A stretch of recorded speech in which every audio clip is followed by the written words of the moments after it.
But what we talking about is biopolitics. Because we're not really getting to the deep in the root of things. And at the core root is what it means to be radical. So somebody may say you radical because you get into the root of the problem.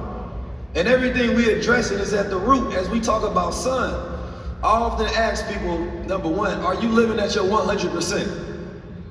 Now, if I said mentally or physically, let's start physically. Physically, do you have your 100% body? Do you have energy when you awake? Do you reach peak levels of energy? Is your body fit? Can you run a mile? Can you do push-ups? Right? Throughout the day. Is this the body you would choose if God gave you a choice? Then why is it the body that you choose every day?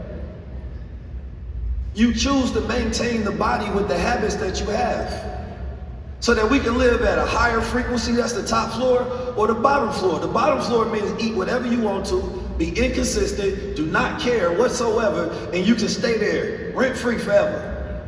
The top floor requires you to change habits, change who you're around, what you do, where you go to. So therefore it changes the reality that you live. When I started focusing on my 100% physical, I had to think about protecting myself, because we talk about being a man. If a man can't protect himself, he cannot protect his woman. So if you have a physically weak and strained body, a biological weak man, then he cannot help his woman. So therefore he cannot be the man, so then she has to step in place, creating an imbalance within our culture or over the vast society. So how many of you all would love to live at your 100% self? So as we going through this, I want you to think about yourself, and you have to imagine it in your mind, right? I remember I was watching Creed 3, and I said I want to be on Creed 4. So I decided that that was my goal. Next thing you know, I look like Creed 5. But my 100% self said I need to go out there with combat skills. I need to be out there strong. I can't see another man doing stuff that I know only reason he can do it because he challenges himself. The mid-interior cingulate cortex is the seat of the willpower of the brain. When you do things that you don't want to do, your willfulness grows. Your will to live grows. People always tell you, do what you love, do what you hate. Because the things that we hate to do are the very things that will showcase the love that we have for ourselves and each other. So I decided to share this stage with my brothers, because we hate to collaborate. We hate to build with one another. These brothers have so much wealth of knowledge. But when we all stars, we create a universe.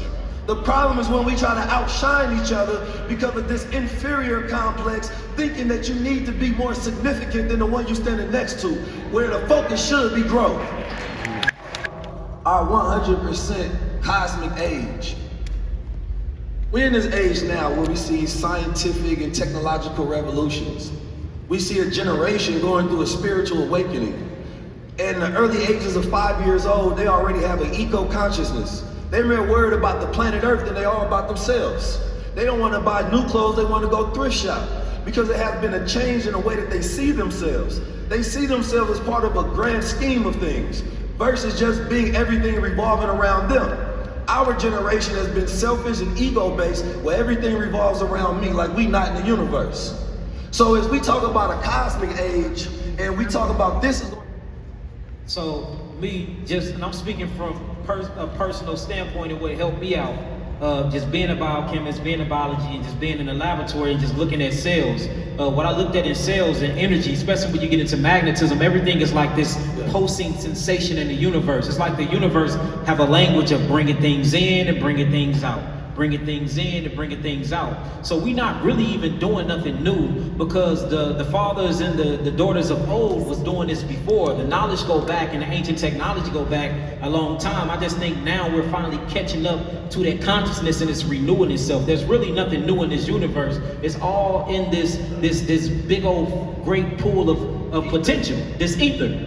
So I think tapping into oneself is how we get up out of this. Loving ourselves more and wanting to see the brother next to us or the sister next to us doing better than us. That's the way we get up out of this. Literally looking at you and say, dang, Keys, I see you need help here.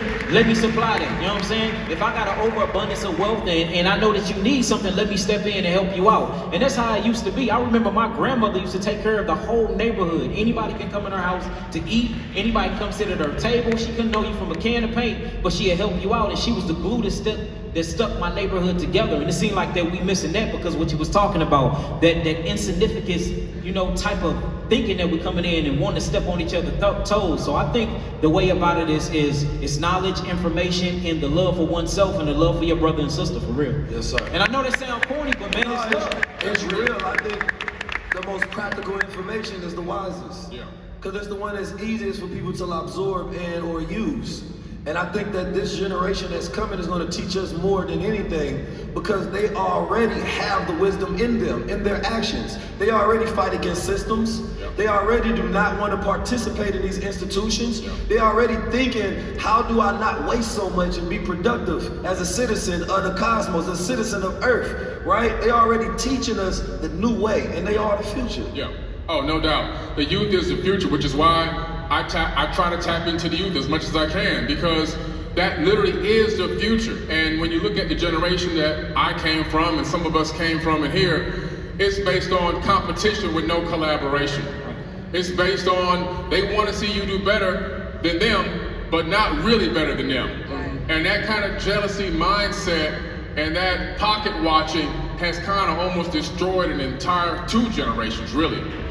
And this is not epigenetic memories. This is going back to ancient times. It's going back to understanding that scientists have discovered 15 to 20 years of your memories that you're having right now, experiencing in your body, is coming through the epigenetics, through the RNA of the man, going back 15 to 20 generations.